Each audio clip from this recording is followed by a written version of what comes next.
زخیمه خو چې تر سره یو دوانه دی په دې دیر په دې شنو غرونو کې ګرځېدلې که نه داسې په باجوړ ته پې وتلې واد یې اورېده په دې ماموندو کې ګرځېدلې دوانه د غره په سر کې خلال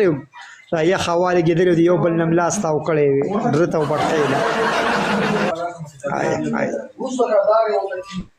ملکان په سرنګ ته وتی وې که نه او ابراهیم ملکان په سرنګ وتی وې داسې تللی وې واد ورې دغه ته ده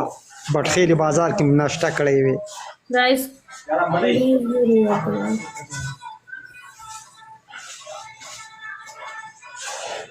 وګوره میروسه وردګه خدای دې ډي بین که ته ماله د اوسه پورې یو ګیم هم نه دی ګټلی پرون دې زما خلاف پلیګانې کړي دي ښه ماما دا زما ملګرې ده داسې خبرې مه کوه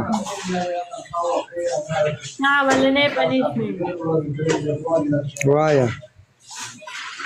منډه په سر ماته کا ستا دویم پنشمنټ څه یار خان دی